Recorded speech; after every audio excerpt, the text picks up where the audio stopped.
Hello, and welcome to Super Nicktendo's unscripted podcast. My name is Nick. It's been a while.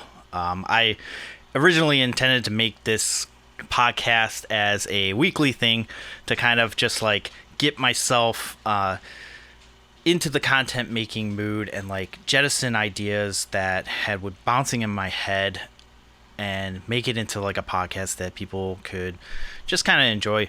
Just sit for 45 to 57 minutes, and just kind of just get myself out there. And for the most part, it worked. However, I decided that in the beginning of April that I would take a break because it was my birthday. I turned 40, and I decided, I was like, you know what, I'm going to take myself out of the equation. I'm not going to think about any content whatsoever.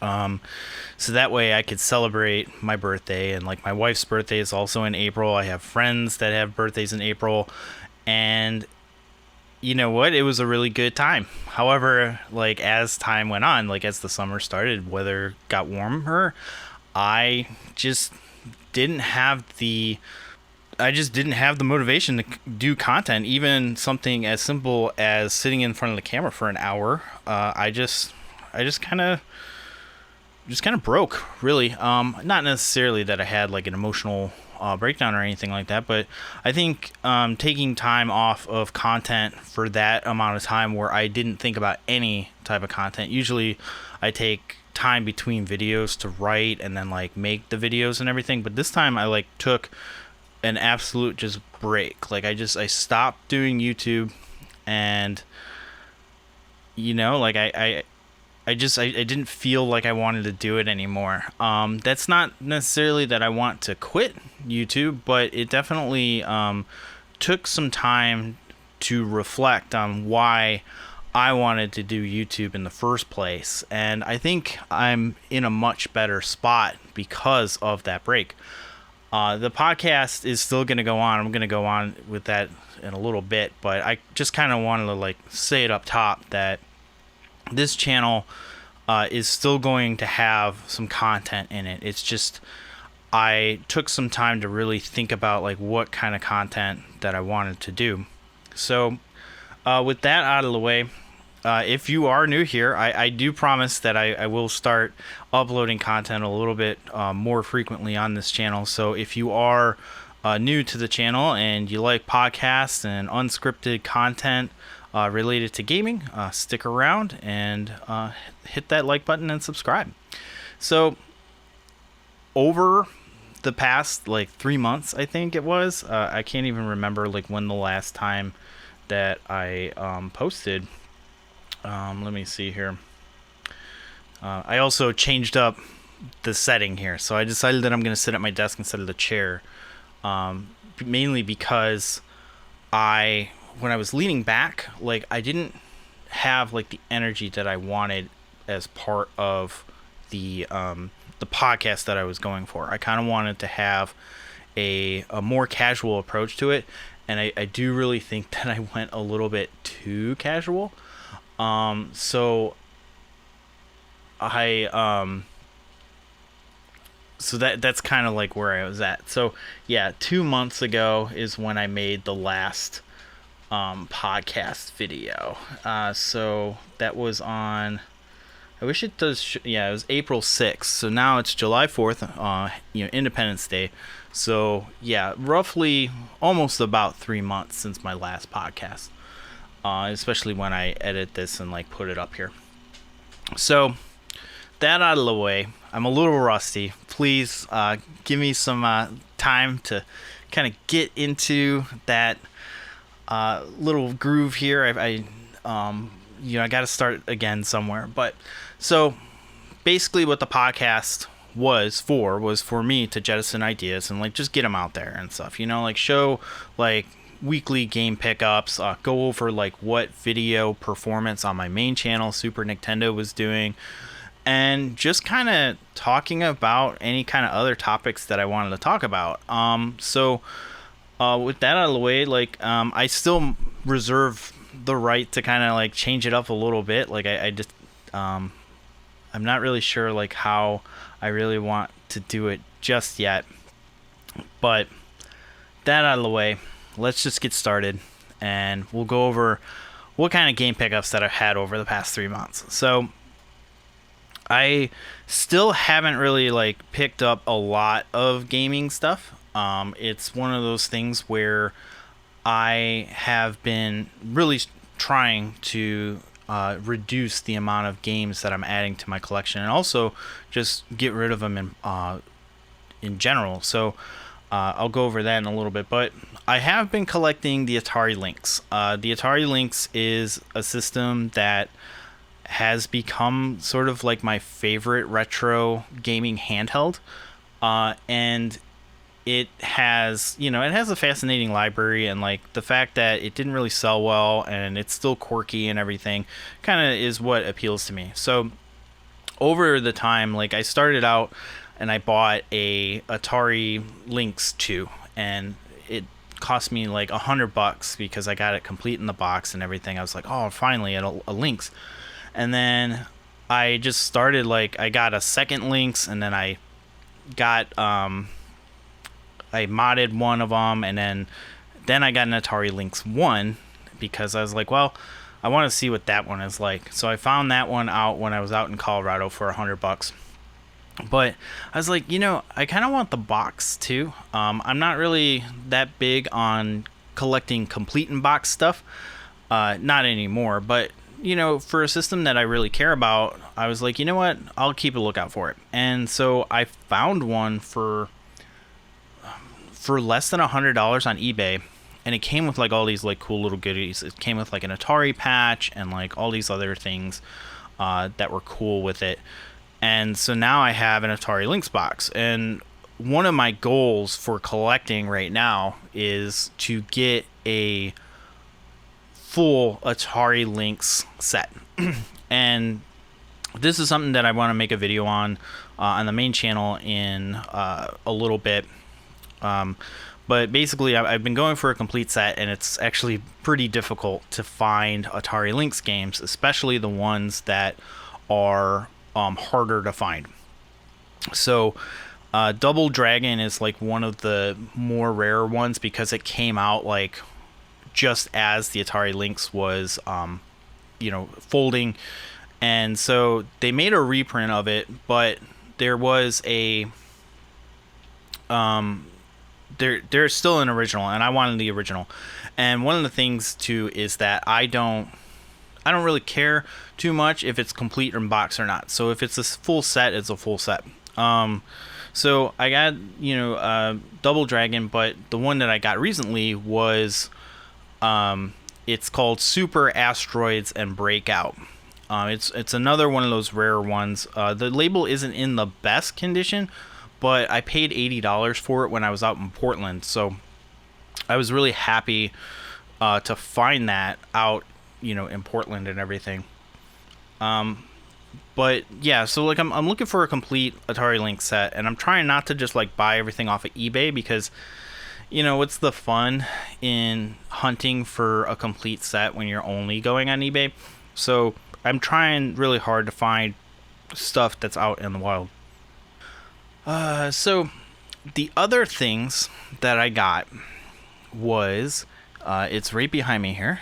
It is a Apple IIc. Now, the Apple IIc, I have a regular Apple II here, and you can kind of see it. It's a computer that I got to experience. It's my first gaming experience in kindergarten, which is like ancient times. But I got that, and I have been, the more that I research Apple II, the more like I found out, because I never knew that there was like a little tiny Apple IIc. And the Apple IIc is it's essentially a compact version of the thing. So you can kind of see like how different it is. Like it's got a little tiny monitor, and the Apple IIc has a floppy drive installed. It's got a handle on it, so you can technically like take it wherever you want to go. The keyboard is also better, and I had, for the most part, like not really like paid attention because Apple IIc's are really expensive and they are limited to like what you can do with them. So Apple IIc, you can't just boot into like the Apple Basic program. You need a disk to boot any kind of program. Like with the Apple II here, like you can just boot it and you don't need a disk drive. So like you can write basic programs, or you can load software via cassette. Or so the Apple IIc is an all-in-one system. It was designed during the time where Steve Jobs was trying to really like push the Mac, and so like the design language of the Apple IIc like fits more in line with the Mac than it does with a traditional Apple II.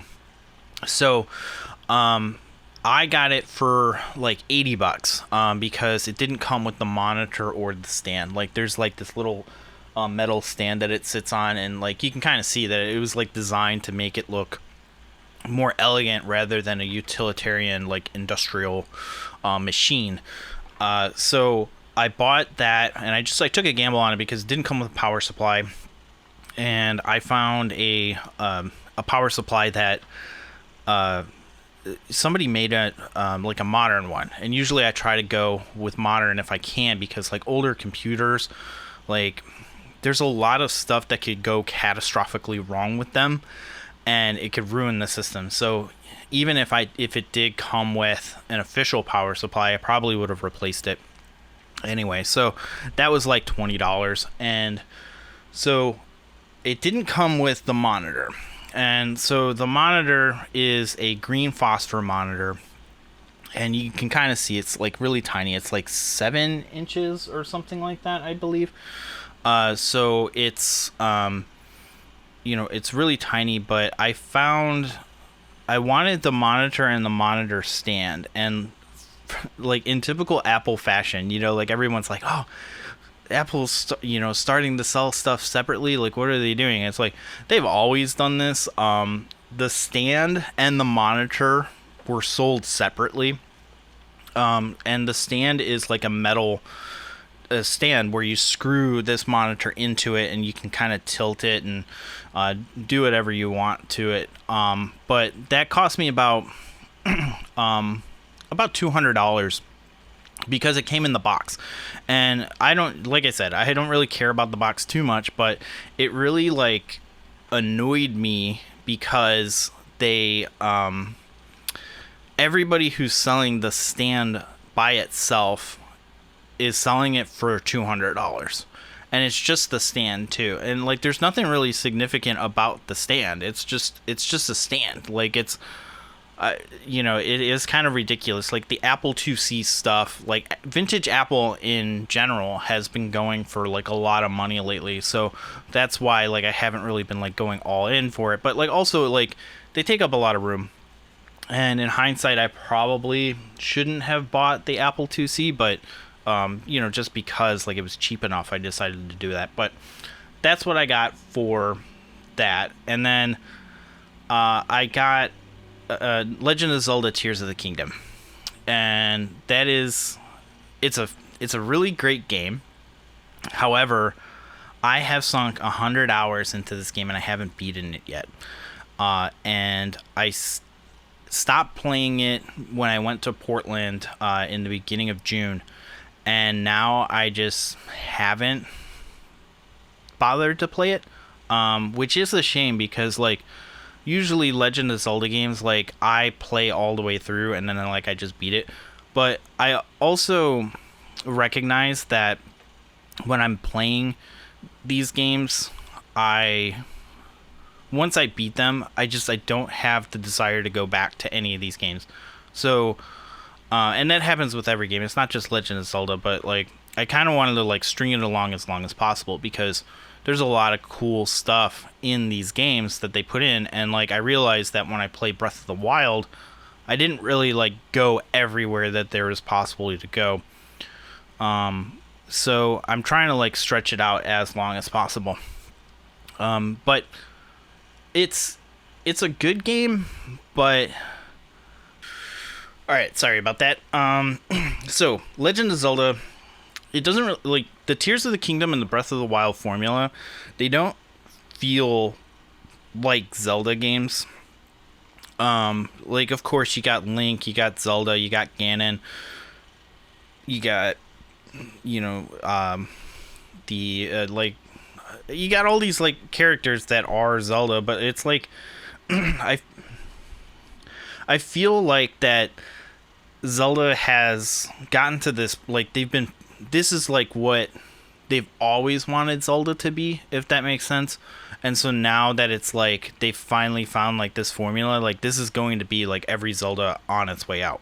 I like the games. It's just it's kind of hard for me to like even like grasp like what the plot of the game is, because since it is in this like non-linear fashion, like it's really hard to like grasp like what exactly is going on. Like they give you like kind of like that main thing, like they're like, here's why stuff is the way that it is, and then they're like, okay, now go do these things. And like as you're progressing through the game, like you can unlock these like cutscenes, but like sometimes you can like view them out of order. So it's not, for me it's like, why even have like an actual story? I mean, it's not like Legend of Zelda stories actually like mattered for the most part, but it is still kind of one of those things where it's like, I appreciate that the fact that they're going a different route on this. Like I really enjoy the fact that like I can like explore and like do all this other stuff and like accidentally find a random boss or something like that. But it is kind of a thing where it's like, it almost feels like it's generic, and maybe that's because like so many other games have like copied the Zelda formula that it has become like lost in the weeds. But I still have put in 100 hours of this game, so it's not like it's bad, right? It's just that I would hope that in the future they release a 2D Zelda game that is in the similar fashion as like the traditional style Zeldas. That's pretty much like what I'm looking for. But let me know what you guys think about Tears of the Kingdom. I still definitely do need to finish it, so it is something that I want to attack eventually. Okay, so now we're going into these other topics here, and like let's talk about the video that I'm working on the main channel, and that is of the Ouya. I've been working on this episode on and off for the past year, and mainly the thing is that one of the things that I've been struggling with YouTube in general is trying to break out of the mold of Retronomics content. And Retronomics is a series that I really enjoy doing.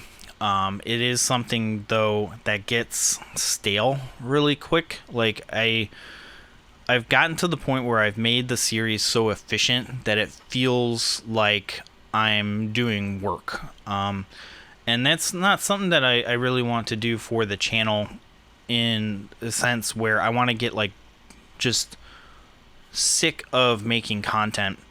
But one of the things though about Retronomics is that it doesn't really like it has a shelf life. It really does. I've gone over this in a handful of other episodes, but it's like I had a couple of videos in April, like the end of March when the eShop was closing down. I did a Retronomics video on the Wii U, and it popped off. It got like 18,000 views. I was really excited, and like that was going to be like the last video that I took, and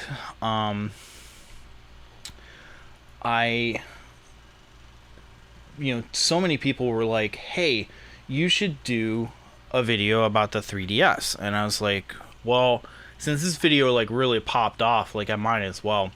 So like they both got like 18,000 views and everything.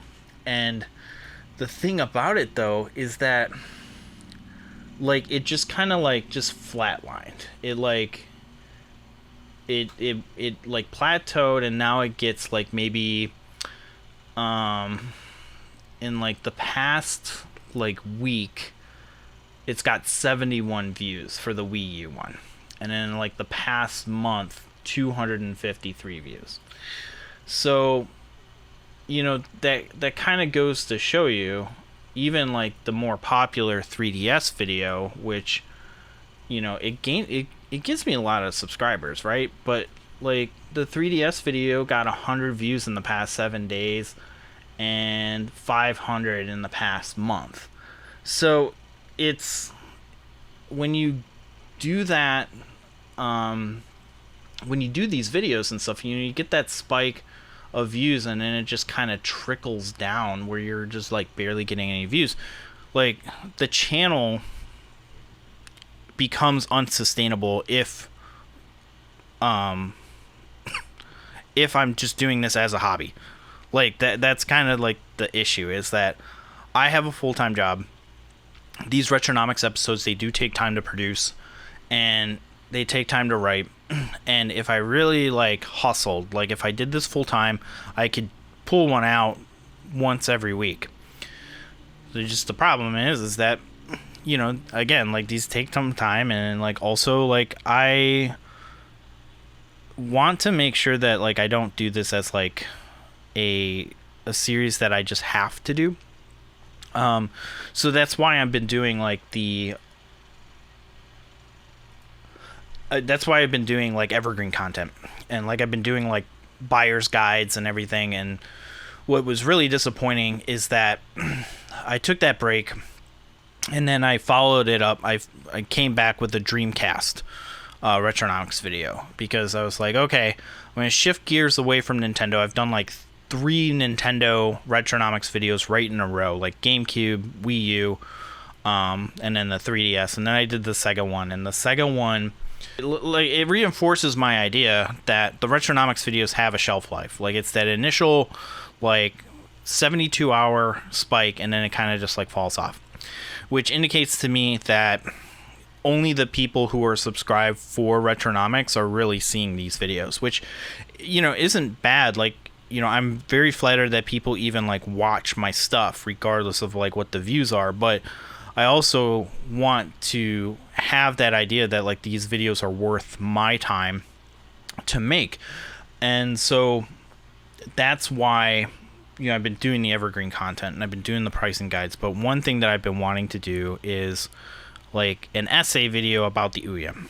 And I have been struggling really hard to find like a format that works, because YouTube I see like all these essay videos, and I want to make more like informational content that's also engaging. And I have been, for the most part, seeing like success with other videos that like match that kind of essay format. Like my Playdate video did fairly well. My Analog Pocket one did fairly well, except like some people just like didn't like it because I said that it was a year-long beta test and stuff. Some people like they vote with like what they see in the title, and that's it. They don't really want to like watch your videos. But the Playdate one, it did fairly reasonable. It's got 4,400 views, and I think that like applying that formula of breaking it into different parts was really working. And so that was one of the struggles about the Ouya, though, is because like the Ouya is like, what do you say about the Ouya that hasn't already been said? Like that's kind of been like the actual struggle with making that video, because like I wanted to be like, okay, well, why were people hyped for the Ouya? And I was like, well, I can't really like make like a whole video about that. Like I was kind of really struggling about like how the video was being portrayed. And so that that struggle, like I rewrote this episode like 5 times over the past year. And so I finally got it to the point where I'm happy with how it worked. And I really wanted to do like a whole different like format where I'm like walking around and like I'm doing, you know, different shots and everything. And it's still not, I still don't have the skill to do that. And I think that's one thing that's been eye-opening for me, is like the limit of my YouTube and videography skills, right? Because it's like I have all these like ideas in my head about like how I want to make it all like look, you know, like really well done and like, you know, professional and everything, and it just doesn't, when I actually do it, it's just like it comes out like I'm some kind of kid who got a hold of his dad's camera, you know? So I have come to terms with the fact that like I have limits and I still have to get a video out. Like there's no such thing as a perfect video that gets published. Like perfect videos don't get published. It's, you know, if you're agonizing about like the details and about you know, like how it's supposed to go and everything, like you're never going to get it done. Like it's important to you know, at least like, I know that my videos aren't bad, but I don't feel that they're like super great. And I think, you know, that's like that brain worm that got into my head about like the views and stuff, you know. I have a bad habit of like correlating views with the actual quality of the video. But that's not necessarily true, because like there's other things that matter about it. It's not just like views, it's watch time, it's you know, how people engage with your content and all of these other things that happen with it. You know, it's the same thing with like I posted a more recent video and it just like totally bombed. It's like YouTube is like, oh, you got a 10 out of 10 performance here, dummy. Like, you know, everything is grayed out. You know, it's got 500 views or almost close to 600 views.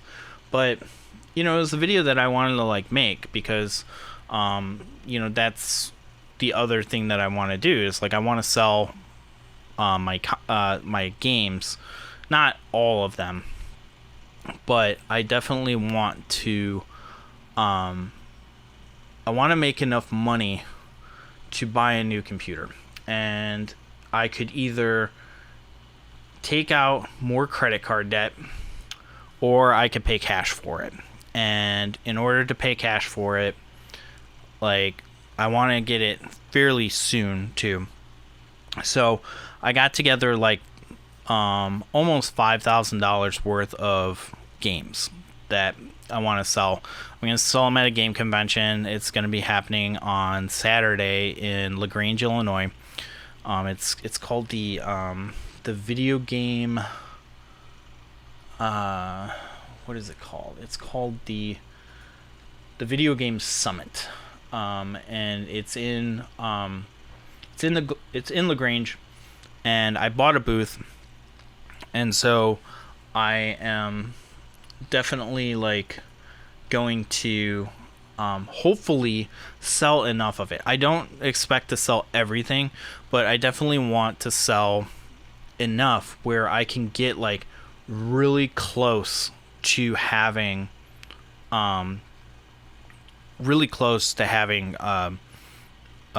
computer thing. Also like buying like professional lights and doing all this stuff, and I think that's like one of the bigger roadblocks of creating this content, is because when I'm focused on something that's coming up, I get really I get almost like really obsessed with like that thing, and I start to fixate on it, and like I don't really want to do anything else until that's completed, which is a really bad habit that I need to break. But yeah, hopefully the Ouya video will be coming out next week, I want to say. I have filmed it, the A-roll, and I have about 3 pages of back. I got 1, 2, 3. Yeah, I have 3 pages of B-roll that I still need to get through. So that way that I can put it all together and stuff. And so, like, and that's one of the things that I've also been trying to do is, like, not necessarily just abandon a project because it's going to be difficult to produce.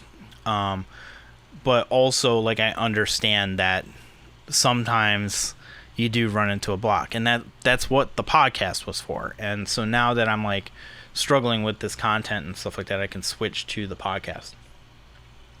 But I mean, that has been the issue for the most part, is like it's resulted in burnout.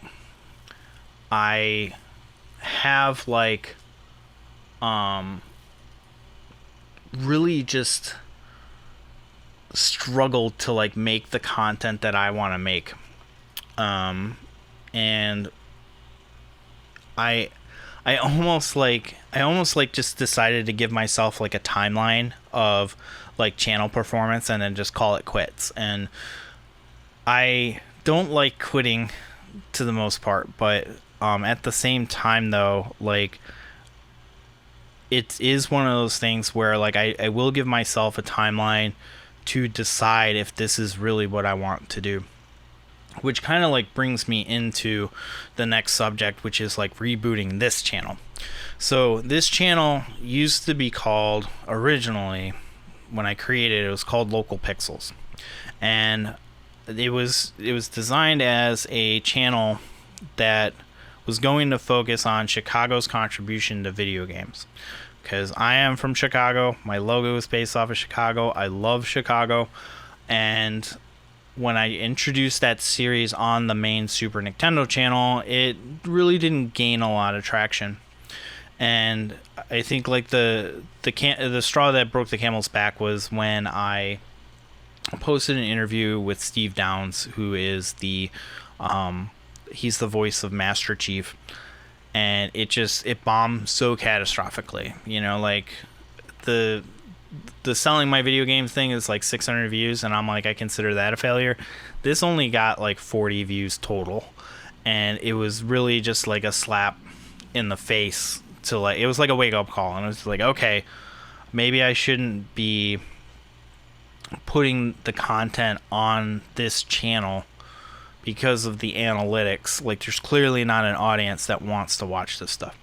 So I spun it off into Local Pixels, and then I just didn't do anything with Local Pixels because just the way that the essay videos were done, and it was also in the middle of the pandemic, so like I couldn't do really what I wanted to do. I wanted to go out on location. I wanted to interview people. I wanted to do all this like cool stuff. Like I kind of wanted it to be like a news segment that was at the end of, you know, the news. They're like, oh yeah, here's Nick with like this little piece, you know, about some random thing. And that's what I wanted it to be, and it just didn't click. So I kind of just like abandoned it. And so then I decided, I was like, okay, I'm going to start a podcast. And I changed the channel name to Super Nintendo Freemium. And that kind of worked, but I don't really think that people got the reason why. I had like in the back end, like I was talking with my wife and stuff, because like also the part of like Super Nintendo, like this channel was also to just like put just like other content on here that I just wanted to just like not care about. Like that's kind of like, not necessarily that I don't care about, but it's like if the performance isn't there, it's okay, because it's just content that I just want to get out there. Like I have a video that I'm working on. I have a camera collection here. I have an entire video about that, and I did it unscripted, but I did it with my cell phone. And the problem with my cell phone is that it has this like really high pitched whine. It picks up, there's like some high pitched whine here in my my channel, like in my room, that it picks up. So like all the audio is unusable. So I kind of just like scrapped it, and then I was like, well, I'll just write a script, and then it turned into like this 40-minute like drone video, like where I'm just like going on and on about like the origins of like certain cameras, and like, so it just didn't work. I'm still kind of like working on it, but it'll be kind of like the same thing with like Scott the Waz's like Scott Stash, where he like shows off different pieces of his collection. And also I kind of just like want to do just like random like unscripted videos. Like I don't know if you guys know this channel, it's called Dank Pods. He's got like 1 million subscribers, and he like talks about like random audio equipment and like iPods and like headphones and everything. But he showcases a book. It's like this scholastic book. It's called Virtual Reality, and basically it's like this huge crazy, like you look at the cover and it's got like this 90s like total, like it's definitely like everything about it is 90s, like where it's like they're talking about like certain like things. It's like, oh, you're in the game, like you're just all random like computer generated art, and like shows like what people thought like what VR was going to be. So that's one thing that I also want to do a video on, is just like do an unscripted video where I am just talking about this book. Because it's not really going to fit within the Super Nintendo channel, because it, like I'm trying to make the Super Nintendo channel be like a place where it's quote unquote high effort content, and like where it's scripted, it's planned out, it's got different shots lined up for it. I take the time to actually like talk about stuff, but like this channel will be more of like low effort kind of unscripted things. And that's why I changed it to, I originally, like if you guys had been paying attention, I changed the channel name to Local Pixels, and then a week later I changed it back, or 2 weeks later I changed it to Super Nintendo Unscripted. So this specific channel will be like, the podcast, and then like any random collection things that I have like laying around my room that I want to talk about in a casual manner. But I also just don't want to talk about gaming anymore. And like I think that's one of the things. It's like I am torn between making these videos, but it's become clear and apparent that retro gaming as a whole has its limits. And again, like I don't really want to be like a YouTube star or anything like that, but I do want to make content that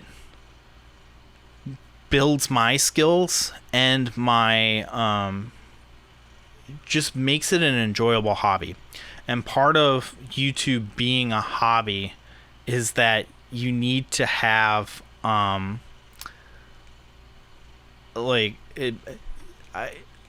see people complain about YouTube where they're like, well, this is just a hobby for me, but it's gaming is a hobby for you. You're just recording yourself and stuff. For YouTube to be like a hobby to me is looking at the minutia of like the inner workings of social media and growing the channel, like figuring out things that make the channel grow. And that's been my goal all along, is like if YouTube is going to be a hobby, then it really doesn't matter like necessarily what the actual content that I'm making is considered part of the hobby. Like if that makes any sense. I don't know if it does, but I will probably get to a point where Super Nintendo will go on like an extended hiatus where I work on a different channel that's unrelated to gaming. Maybe to like movies or just random content or something like that. I don't know exactly what it is, but it's like one of those ideas that have been just like floating around in my head about like what the viability of Super Nintendo gaming channel is going to be like, and where I, as Nick, plan on going from here on out. So like that's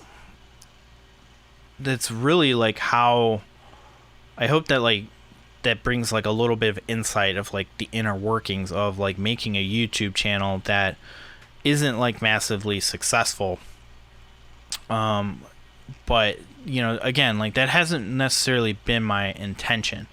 You know, everything ebbs and flows and everything, but kind of the one main issue is that when you do talk about certain things with struggles with YouTube, and you find people who are YouTube gurus or something like that, like their position of YouTube isn't necessarily to like make the hobby enjoyable, it's to make money. And that has never been the goal of Super Nintendo. You know, it is nice when AdSense every so often sends me $100, but that's never been the main goal of the channel. It's never been to like build up a point where I'm living off of YouTube revenue. Like that's never been the goal. So that's kind of like what has been the podcast topics for sure. I do promise that it'll be a little bit more coherent as time goes on. You know, I'm filming this at 11 o'clock in the morning on July 4th, because I was just like, I am to the point where I don't really want to work on this Ouya video. I kind of just want to delete it and just like not do it anymore. But I know that I really want to finish it though. In the back of my mind, like I still want to complete it. So that's going to do it for this podcast. Stick around for episode 12. I do promise that I'll try to make it a little bit more consistent. I think in the future too, I want to talk about like different like topics and stuff. And since like this particular setup is on my desk and like my computer is over here, I think I might you know, plug the camera into OBS and, you know, kind of like maybe like talk about different like gaming subjects that you know, have come across my desk, or different like topics in general. Like maybe I'll just make it kind of like almost like a lifestyle thing of like what I've been doing, you know, what I'm gonna do and all this other stuff. So that's gonna do it for this episode. Let me know what you guys want to see from this podcast. Like, do you want more personal stuff? Do you want more gaming stuff? Or like, what do you want? You know, don't forget to like the thing. That's always kind of the thing about shooting at the middle of the morning, is like you got like motorcycles and all this other stuff going on. But yeah, so let me know what you guys think of the episode. If you like this video, you know, make sure that you give it a like and subscribe if you're new. So I'm Super Nintendo, and I'll see you next time.